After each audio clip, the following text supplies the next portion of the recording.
Alhamdulillah Rabbil Alamin. Wassalatu wassalamu ala ashrafil anbiya'i wal mursalin wa ala alihi wa sahbihi ajma'in. Subhanaka la ilma lana illa ma 'allamtana innaka antal alimul hakim. Rabbi shrah li sadri wa yassir li amri wahlul 'uqdatam min lisani yafqahu qawli. Fadilatul Imam Jawatan Kuasa Masjid Dunia, Ashabul Fadilah, para asatizah, tuan-tuan guru, tuan-tuan, puan-puan, ibu bapa rahimakumullah. Pada pagi yang berkat ini, insya-Allah kita duduk sementara tunggu ceramah,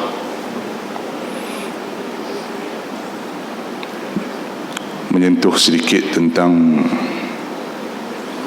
perkara-perkara yang menyebabkan kita berhenti dari meneruskan kerja-kerja dakwah, ataupun perkara-perkara yang menghalang daripada kita istiqamah dalam melakukan kerja-kerja perjuangan Islam. Saya rasa perkara ini perlu disentuh, sebab alhamdulillah secara zahirnya kita ni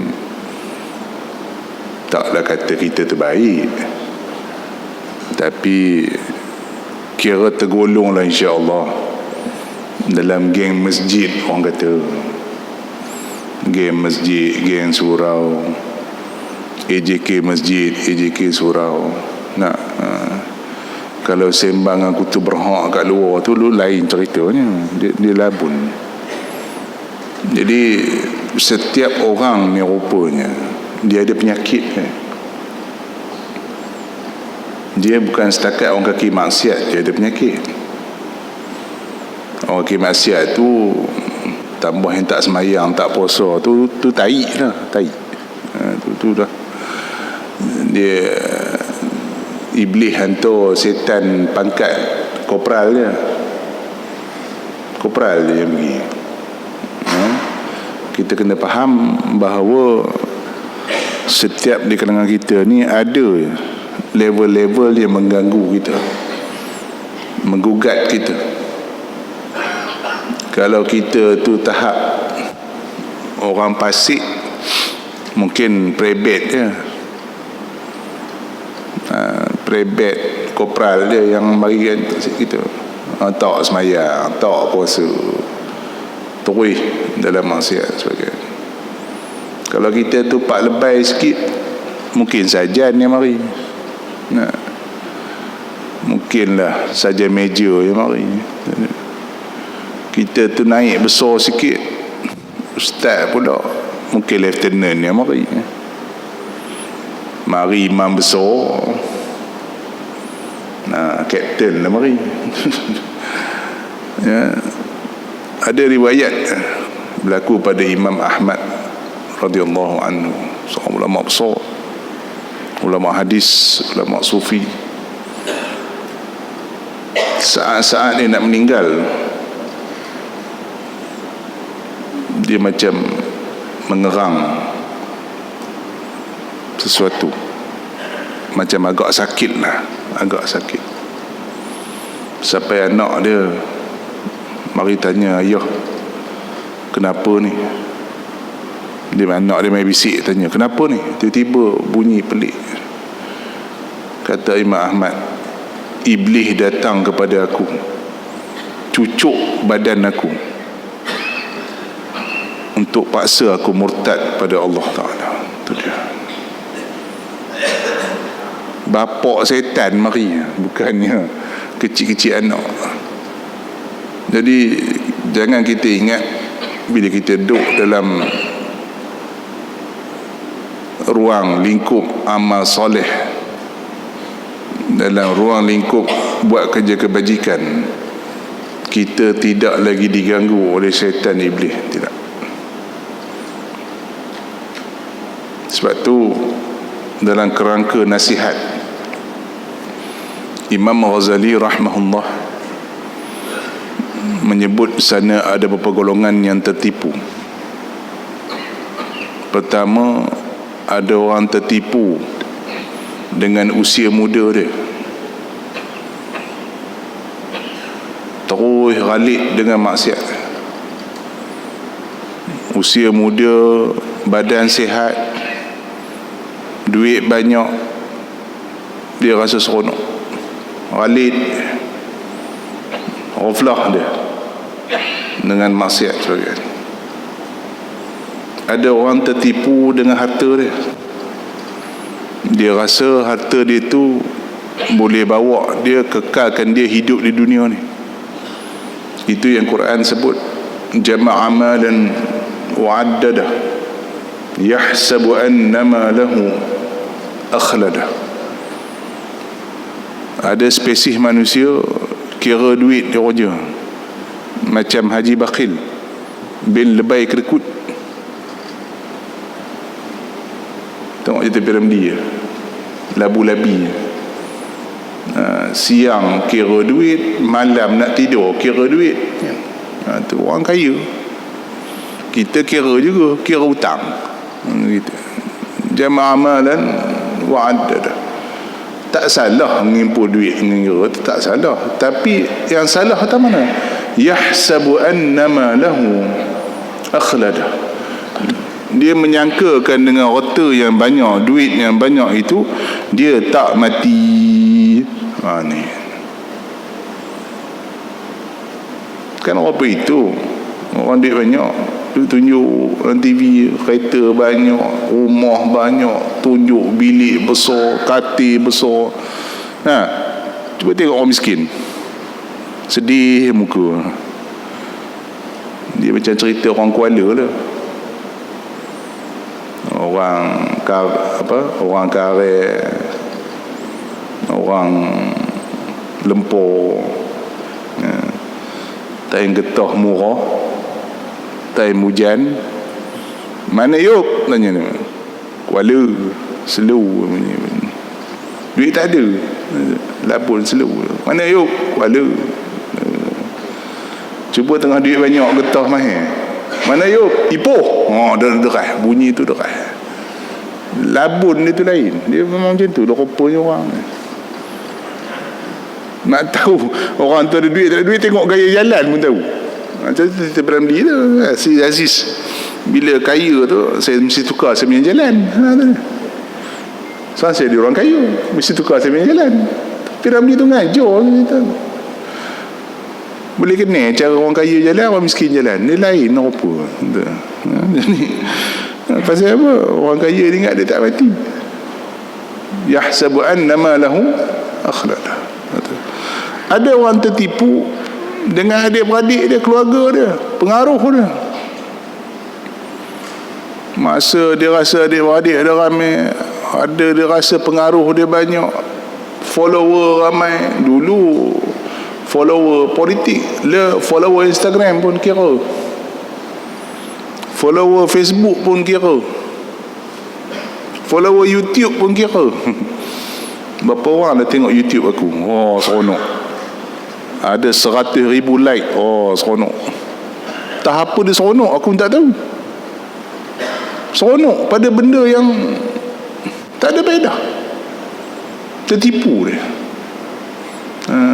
Dengan Facebook boleh kelahi, sebab WhatsApp boleh berkelahi putih dia beradik. Ni dunia hari ni, tertipu dia. Ada orang tertipu dengan ilmu dia. Dia ingat ilmu dia banyak, alim, boleh debat dengan orang. Orang ni salah, orang ni salah, orang ni tak betul, orang ni tak betul. Tok Syekh ni salah, Tok Syekh ni salah, dia seorang betul. Ada bersyar apa itu? Tunjuk situ CJ banyak, mengaji kitab tu, kitab ni. Kita ingatkan orang mengaji banyak ni tak ada tertipu, dia setan. Tak. Dia rasa dia alim tu, setan dah masuk dalam perut tu. Bila seorang rasakan dia alim tu, setan dah masuk dalam perut dia. Na'udzubillah. Oi, bala bang. Saya ingat tuan guru saya sebut, jadi ustaz ni dia kata, jadi ulama ni dia kata, kita mengajar dekat orang, kita tengok muka orang, duk tengok muka kita kan. Bila kita mengajar kan, orang tengok muka kita, kita rasa seronok. Orang duk perhati tengok muka kita tu, seronok tu dosa dah katanya. Allahu Rabbi.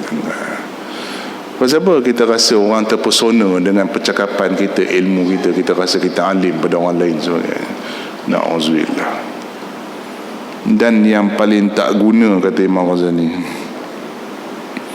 orang tertipu dengan amalan dia. Tertipu dengan amalan dia.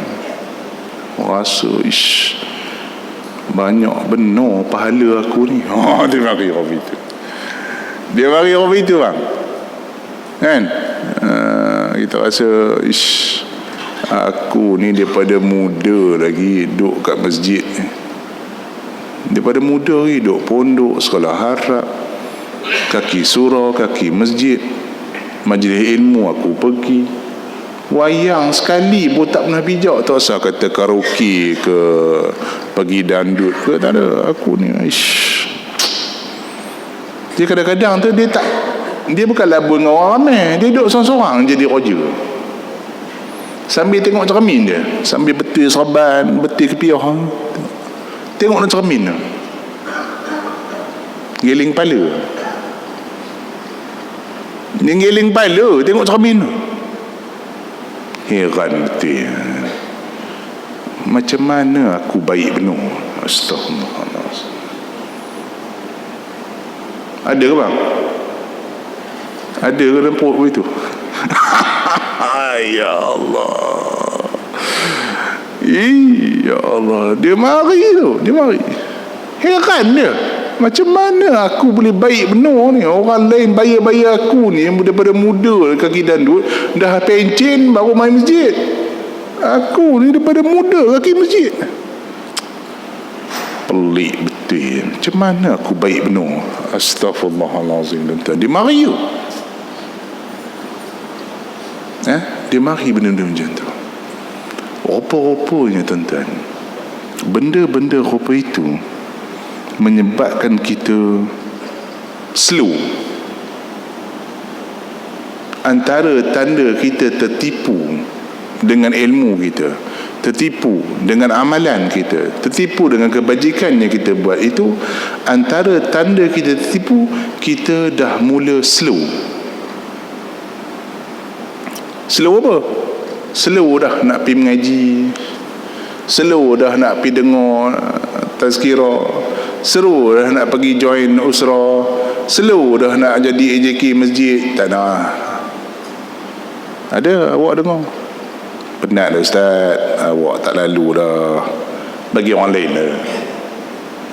Kalau dia kata tak bagi orang lain tu, mana bagi peluang, okey.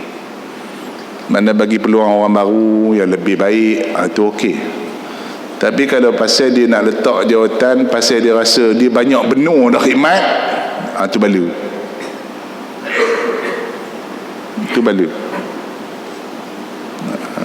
Jadi kalau ada rasa rupa itu, rasa tak nak dah khidmat pada masjid surau dah, ya, asyik-asyik muka aku je susun program, asyik-asyik muka aku je yang sibuk-sibuk program masjid ni, bagi orang lain lah pula penat rasanya.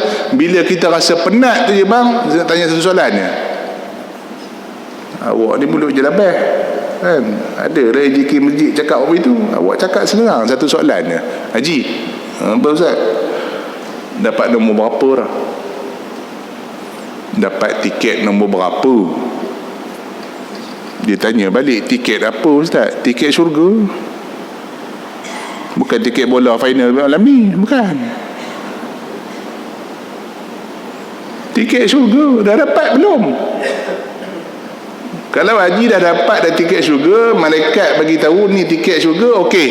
Tak apalah, boleh dah kata malas dah nak kerja untuk agama, boleh cakap. Sebab tu hikmah dia kita tak tahu lagi. Siapa sini berani cakap, berani mengaku yang pahala dia banyak, katakan. Siapa berani? Angkat tangan. Nak tanya. Tak usah nak kata masuk syurga tak ada lagi. Siapa sini berani mengaku pahala dia banyak? Tak ada.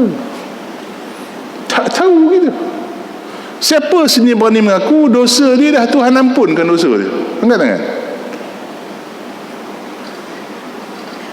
Allahu Akbar. Sebab itu tuan-tuan, kalau kita buka siarah-siarah orang soleh, hatta sahabat-sahabat Nabi, hatta Abu Bakar sendiri, yang diharapkan daripada Allah Ta'ala tak lain hanya pengampunan Allah. Tu je. Kan ada cerita tu kan, Sayyidina Abu Bakar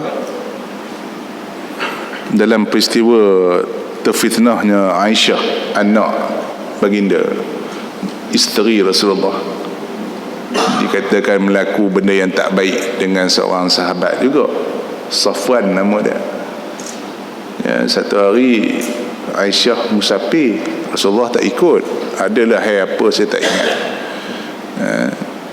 Jadi musafir, rupanya perempuan ni dia grup lain, dia tak join grup lelaki. Dulu bukan naik bas, naik unta lah. Jadi ada unta khas untuk isteri Nabi ni, untuk Aisyah ni. Entah macam mana, bila berhenti sekejap, dia adalah transit dia RNR dia, bukanlah macam RNR kita berhenti padang pasir apa ada. Jadi nak buang air, pergi dah jauh sikit, nak buang air, tuk-tuk kafilah nak bergerak balik, nak berjalan. Aisyah, dia ingat Aisyah ada dalam unta tu. Tak ada, dia percaya tengok, intai tengok dalam tu. Dia ingat Aisyah ada dalam tu, bergerak, unta pun berjalan. Aisyah lepas buang air, tengok unta dah tak ada, udah lebu. Rupa-rupanya dalam kafilah ni, dalam perjalanan kafilah ni, dia ada escort last. Dia untuk apa panggil security kafilah ni. Satu duduk depan, jauh sikit duduk depan, satu lagi jauh sikit kat belakang. Untuk apa? Kod orang attack daripada depan ataupun attack dari belakang. So ini orang yang Tuti Handai punya orang lah. Bukan Pondan Siam punya orang lah, Taiko punya orang. Memang gitu perangai orang yang berjalan pada pasir ni. Saya teringat satu rancangan National Geographic, bila saya ceritakan perangai kafilah Arab masa tu, saya teringat satu cerita National Geographic, cerita udang. Udang ni dia berjalan atas dasar laut tu, dia group, by group. Rupa-rupanya dalam by group udang ni, ada seekor udang akan tunggu last sekali, dia akan jarak dengan udang yang ada. Dia jalan ghostan.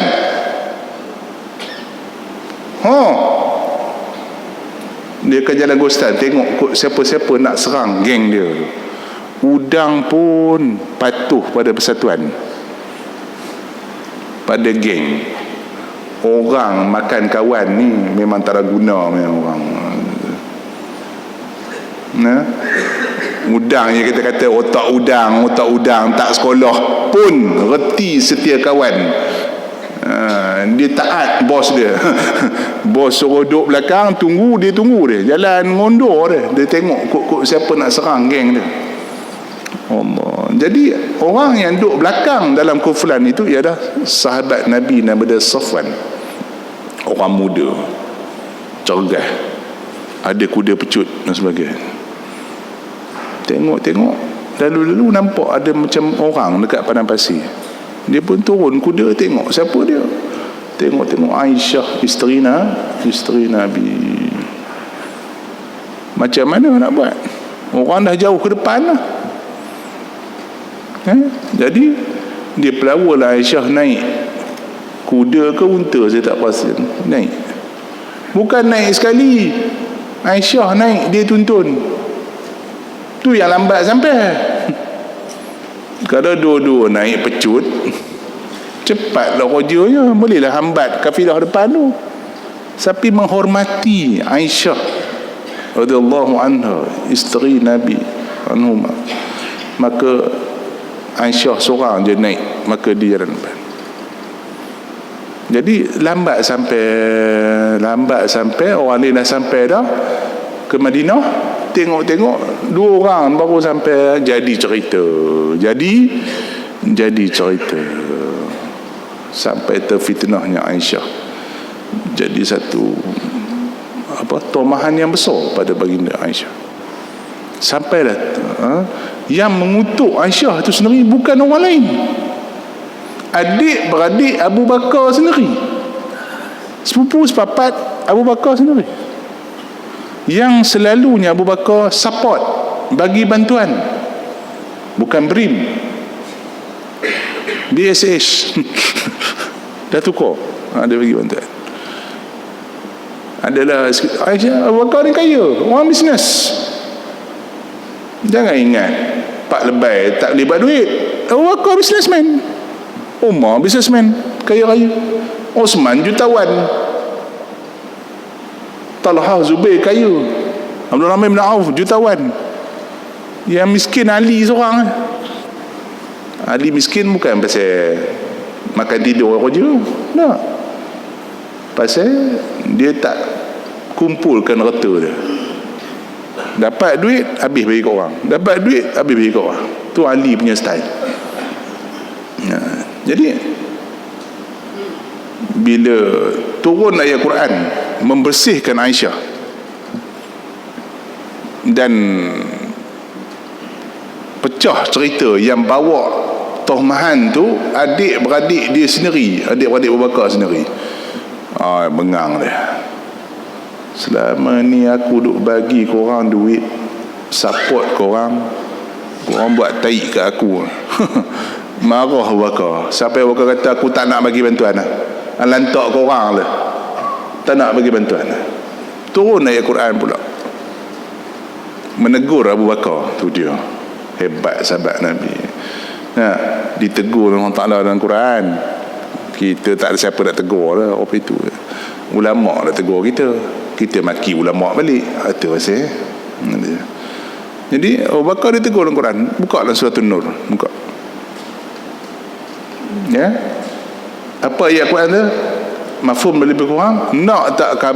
Tak nak kamu Tuhan ampunkan dosa kamu? Itu je Tuhan janji.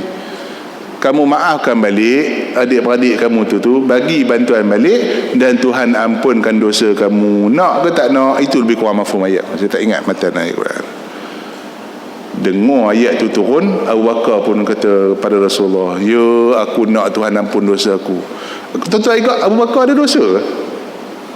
Dah saya tanya tuan-tuan, agak-agak Abu Bakar dengan begitu warak, begitu dengan sahabatul Rasul, dengan berjuang derma, agak-agak ada dosa macam kita agak. Kita ni mata dosa, mulut dosa, WhatsApp je dosa selalu. Maki orang tu, maki orang ni. Agak-agak Abu Bakar ada macam tu? Tak ada. Tapi apa yang diharap dari Allah Ta'ala? Pengampunan. Kalau Abu Bakar pun mengharapkan pengampunan daripada Allah Ta'ala, kita ni siapa? So sebab kesimpulan mudah saja. Antara tanda orang soleh ni, dia sangat mengharap Tuhan ampunkan dosa dia. Itu yang dipanggil khauf war raja dalam kitab tasawuf. Sebab tu tasawuf ni penting bang, penting sangat. Kalau setakat mengaji tauhid fiqh ni, ramai orang mengaji, ramai orang jadi tok guru tauhid fiqh tafsir. Yang jadi huhara dunia hari ni tasawuf tak ada. Tasawuf tak ada. Dia rasa dia alim pada orang lain, dia rasa dia pandai pada orang lain. Orang lain semua bodoh, dia seorang pandai. Orang lain semua jahat, dia seorang bagui. Ni tasawuf kena ada, kena mengaji. Tuan guru kita ada ngajar kan, Ustaz Siddiq Nur ada ngajar Mu'azatul Mu'minin, Minhajul Abidin, ngaji. Alim orang tu nampak jauh itu tu. Jangan tengok ada PhD tak ada PhD. Orang sekarang ni gila tengok CJ. Tu bala. Ilmu ni kan kata oleh CJ, Syafi'i CJ mana mengaji? Imam Bukhari CJ mana mengaji? Bukhari. Kalau ikut Bukhari tu 100 PhD dia ada lah. 100 PhD bukan 1-2. Pasal hari-hari buat research. Imam Syafi'i CJ mana mengaji? Tu masalah kita. Baik. Apa punca kita lalai, kita rasa tertipu ni, kita rasa kita alim, kita bagi? Pertama, lalai untuk mengkaji dan muhasabah diri. Ini kesilapan besar ustaz-ustaz. Kesilapan besar pak-pak lebay kita. Kesilapan besar tok-tok guru kita. Betul lah, kita selalu duk cek orang dari segi akidah, dari segi amalan, duk cek amalan orang tak betul, orang tu semayang tak betul. Bagus, kita tegur orang tu bagus, bukan tak bagus. Dalam akidah kita duk cek mazhab tu salah, Mu'tazilah salah, Qadariyah salah, bagus, bukan tak bagus.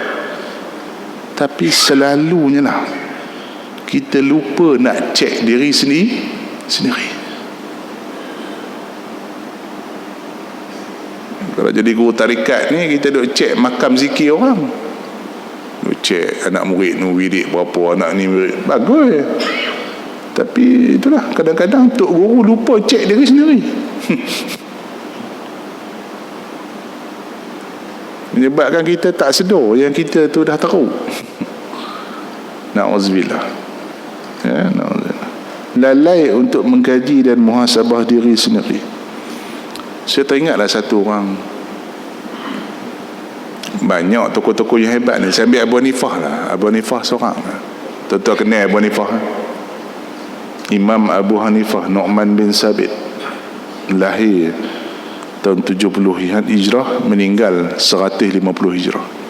Alim.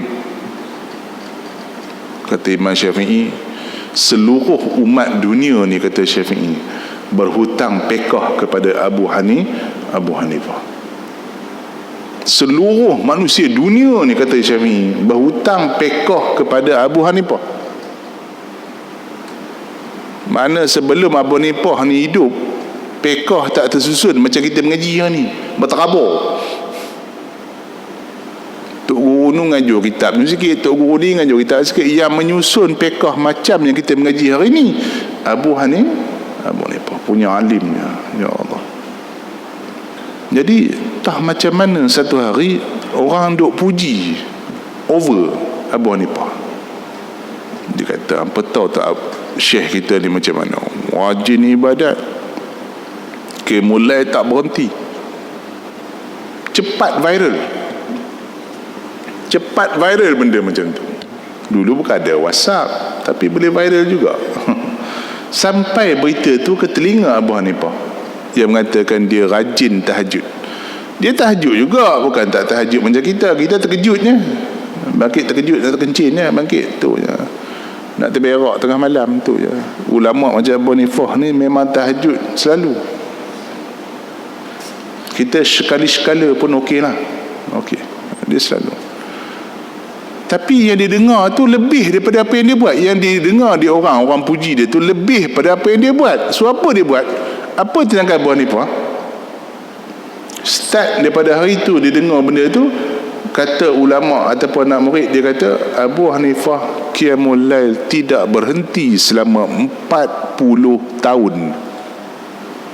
Saya ulang sekali, 40 tahun, bukan 40 hari.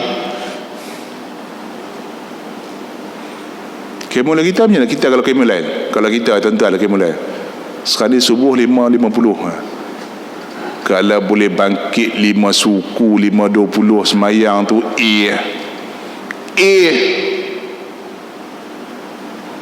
kalau syekh skala pun lah. Biasa bulan puasa dah dapat kan, alhamdulillah lah bangkit sahur. Tapi ada juga yang lebuh lepas sahur, lebuh juga. Tu macam-macam PA lah tu, gitu. Mana kau dapat, kita boleh 5.30 tu semayang sunat tu, kira lah. Dapatlah pahala hidupkan malam. Tu agak-agak Abu Hanifah semayang kau apa? Nak tanya tu soalan. Agak-agak pukul apa dia semayang?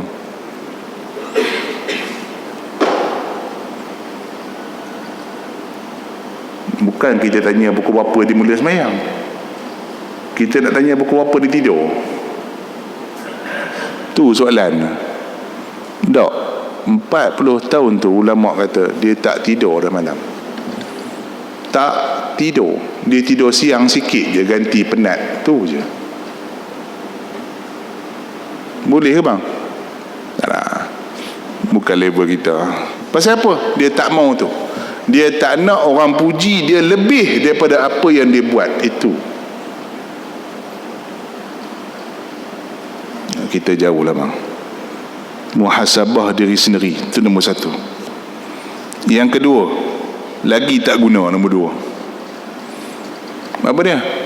Tak mau dengar nasihat orang. Kita Datuk Guru bang, Ustaz, Tok Imam, Maulana, Syekh, takkan nak terima nasihat orang. Yang tegak tu pula tak pak lebih kampung ya pula kan. Mengaji pun tak tahu mana. Dia tegak kita, hei dan timing kita naik tau. Hang baru ngaji tak mana nak tegak aku. Tu dia keluar ayat tu lah. Ayat tu keluar habis. Hang tak mana nak tegak aku. Aku ni mengaji sampai ke Mesir tu. CJ sampai 3-4 depa. Hang baru mengaji dekat tiang nak tegak aku. Ni kacau. Sedangkan dalam konsep Islam sebut tadi, nasihat ni bukan setakat pada orang jahil saja. Lepas tu saya mula mengaji subjek dakwah di Azhar dulu. Di dalam fakulti Usuluddin ni dia ada satu subjek nama dia dakwah. Kita ingat dakwah ni tak payah subjek kan. Dia ada satu subjek. 2 tahun kami ambil subjek dakwah. 2 tahun. Jadi dalam saja dakwah tu dia sebut golongan-golongan yang perlu dinasihat, golongan-golongan yang perlu dibimbing. Pertama, orang fasik. Okey, kita pun faham. Orang fasik, orang lara, orang tak semayang, kaki maksiat. Okey, kita faham. Yang kedua, orang yang tak apa nak istiqamah, saat semayang, saat tidak, saat puasa, saat tidak. Tu okeylah. Mai yang ketiga, golongan orang yang dah ibadat, orang dapat lebih dah pun kena dakwah juga. Mula pelik. Kami dah mula pelik. Pak lebih pun kena dakwah juga. Naik atas lagi, Tok Guru Tok Syekh pun kena dakwah juga. Siapa tahu tu? Saya tak faham. Kita masa mula mengaji tak faham apa Tok Guru nak ajar, Tok Syekh nak ajar apa. Takkanlah Tok Syekh pun nak kena nasihat. Tak faham. Ada satu cerita antara golongan satu ulama sufi dengan satu ulama fiqh. Dua-duanya alim, tapi ulama fiqh ni nampak lah Tok Guru, mufti, Tok Qadi, nampak dah title dia ulama tu. Dengan cara pakaian, cara bercakap. Tok Guru sufi ni orang tak kenal tu. Nampak macam kemere, macam apa, tak ada rupa Tok Guru pun. Jadi sekali tu dia jumpa Tok Guru sufi ni, jumpa Tok Guru fiqh ni. Tok Guru fiqh. Jadi dia cakap kat Tok Guru fiqh ni, Syekh tolong ajar aku ambil semayang. Nak cara dia nak nasihat, cara halus nak nasihat. Tolong ajar aku ambil semayang. Boleh, kata Tok Syekh fiqh. Dia tak tahu yang dia yang minta ngajar tu Tok Guru juga. Dia tak tahu. Tolong ajar saya ambil semayang. Okey, boleh.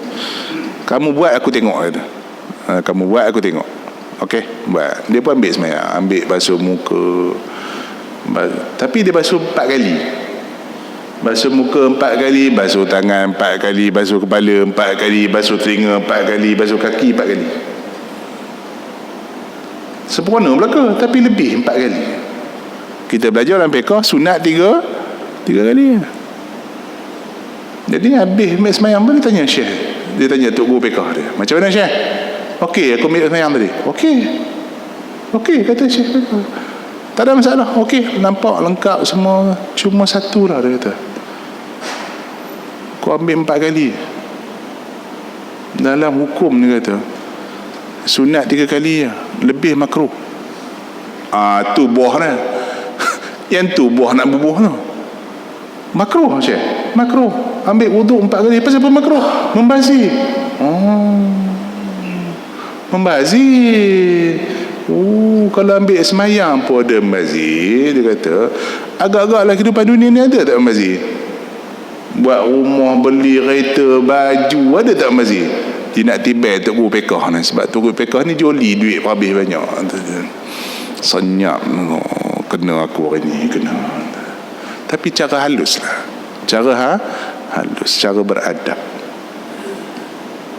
Mana dia bukan kata kat Syekh tu dah ada tak, dia cuma nak tanya, minta nasihat. Kena macam mana Hasan Hussein tegur satu orang tua. Hasan Hussein ni cucu Rasulullah,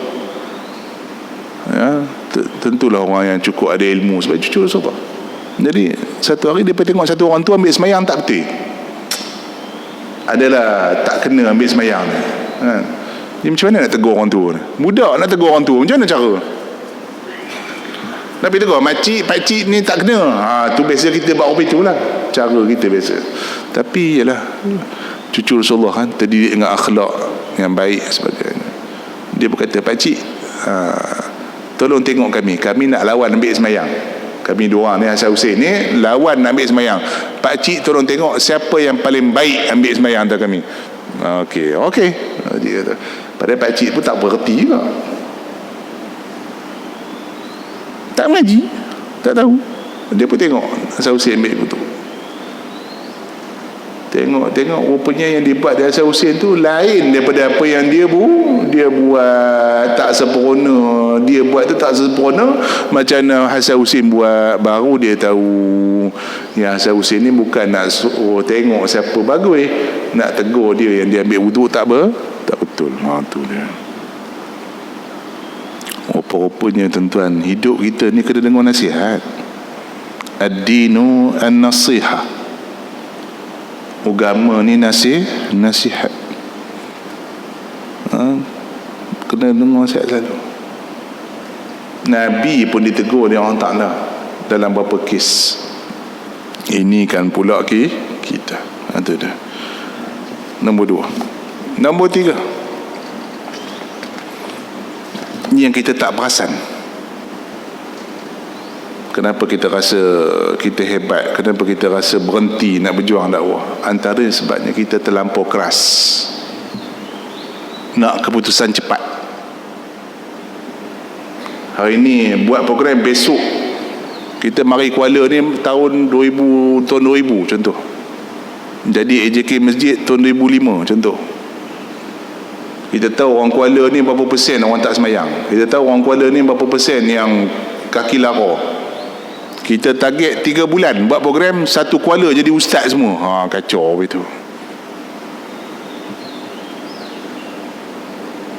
Ni semua AJK masjid dulu tak cerdik, tak efisien, buat program tak memenuhi cita rasa orang muda.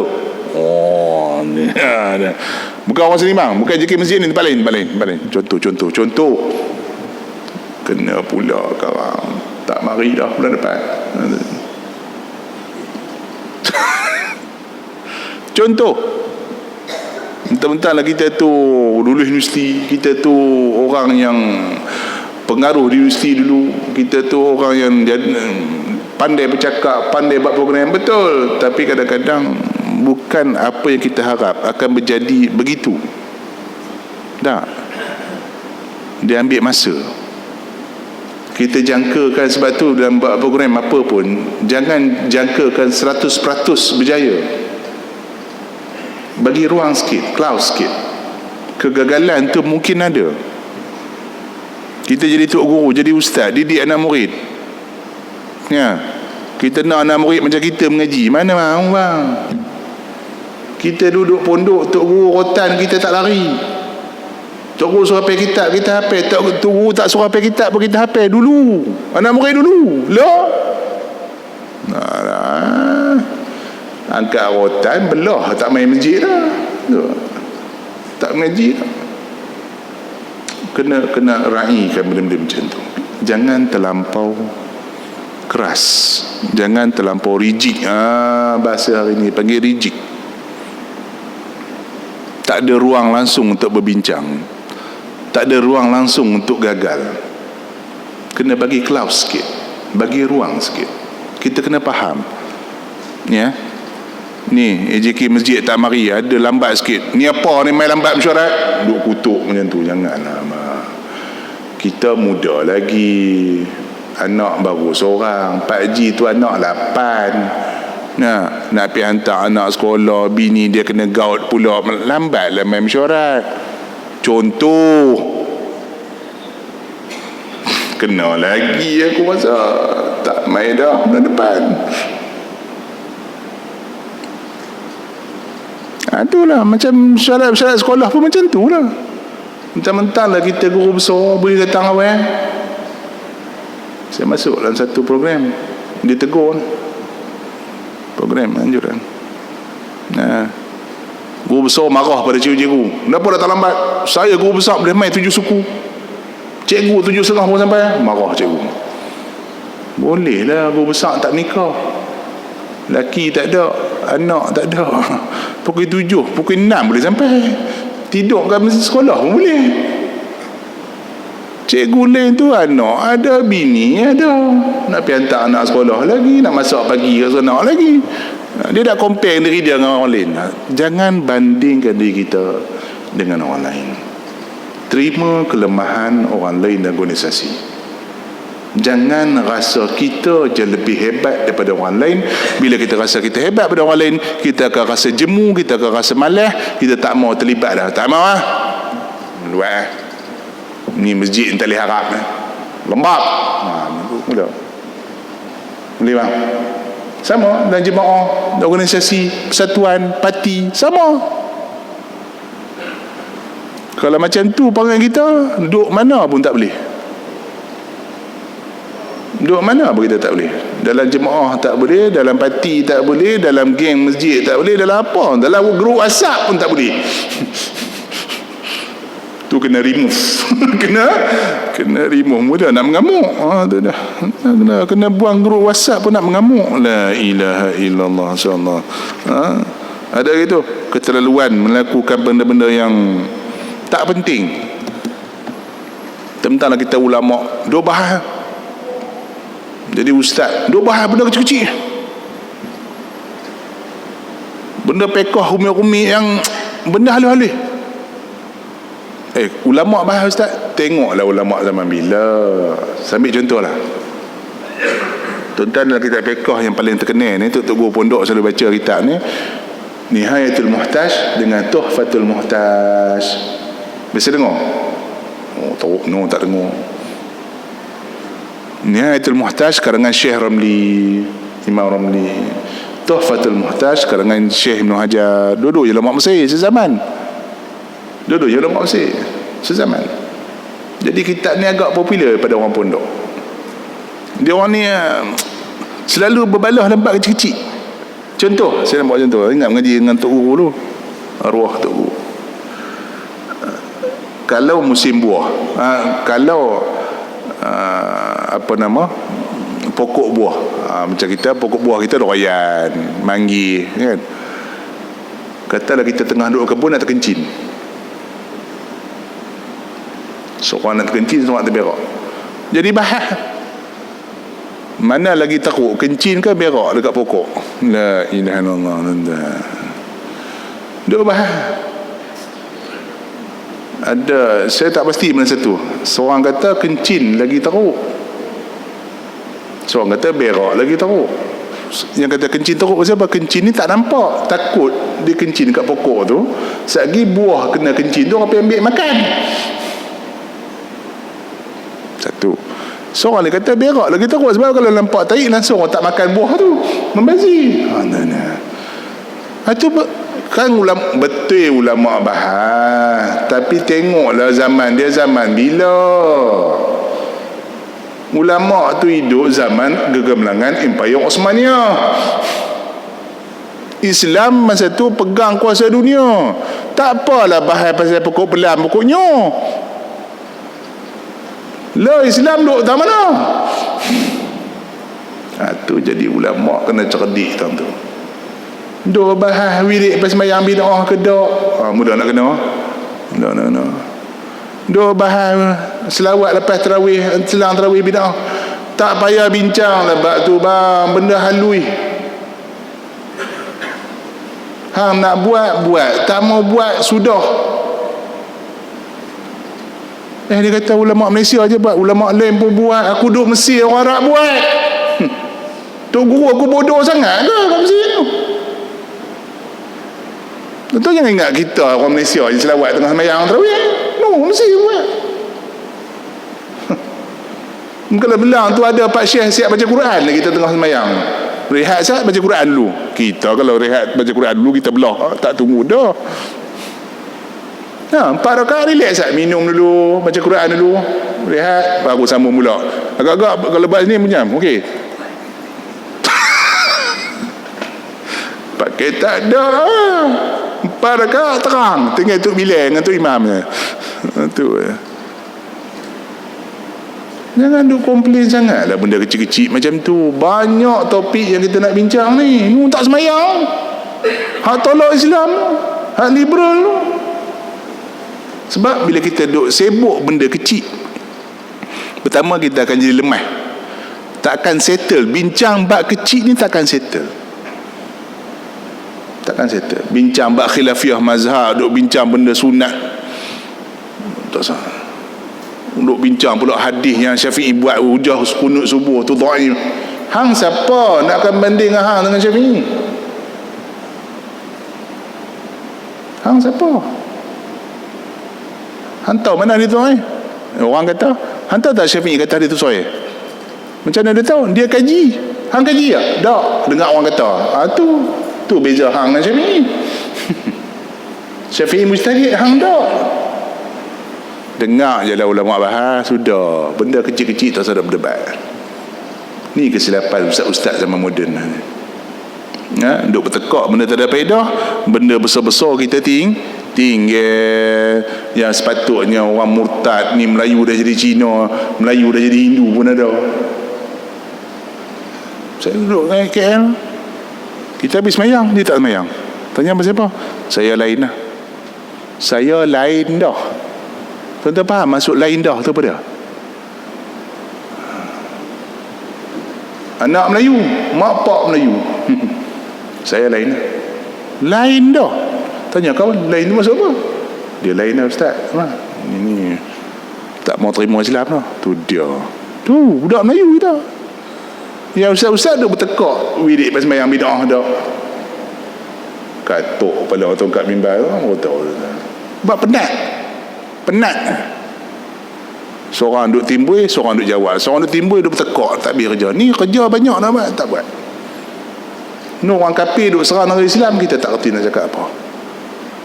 Sepatut kita dah bincang dah, peringkat global dah ulama bincang macam mana nak nyatukan umat Islam, macam mana umat Islam kerjasama dengan ketenteraan, macam mana umat Islam kerjasama segi ekonomi. Tak nak ada kerjasama. Tak usah tak jauh-jauh lah. Masjid satu Kuala ni bincang, tahun depan korban kita tak mau ambil dah lembu pada orang bukan Islam. Ada tak bincang itu? Minta maaf nak tanya. Tak ada. Saya tengok kat luar ni, berapa ekor tahun ni masjid? Syekh, Imam, berapa ekor tahun ni lembu? 9, 10. Biasalah 9, 10 tu biasa. Masjid benar saya tahu. Masjid kecil pun saya tanya, masjid Tanah Merah 7 lembu kerbau. Dia hebat, 7 ekor kerbau. Baru tahun ni ambil pada orang Melayu. Sebelum ni ambil mana? Clean. Baguslah korban tu, bagus. Hak kaya Hindu. Pernah tak bincang satu masjid Perak ni, bincang korban tahun 2 tahun lagi kita lantik satu konsultan yang bela lembu, satu Perak punya support. Ada fikir tak ada. Pasal apa? Tak ada masa nak bincang. Ni duk bincang benda tak ada bedah punya. Contoh, ya. Sebab tu menarik kitab ni tuan-tuan, boleh baca lah. Wabak sepanjang zaman dah diterjemah bahasa Melayu. Kitab Arab dia ada. Kalau nak baca kitab Arab apa boleh, tak ada masalah. Wallahu a'lam. Bismillahirrahmanirrahim. Alhamdulillah. Amin. Allahumma inna rahman rahmin. Allahumma inna haqqa wa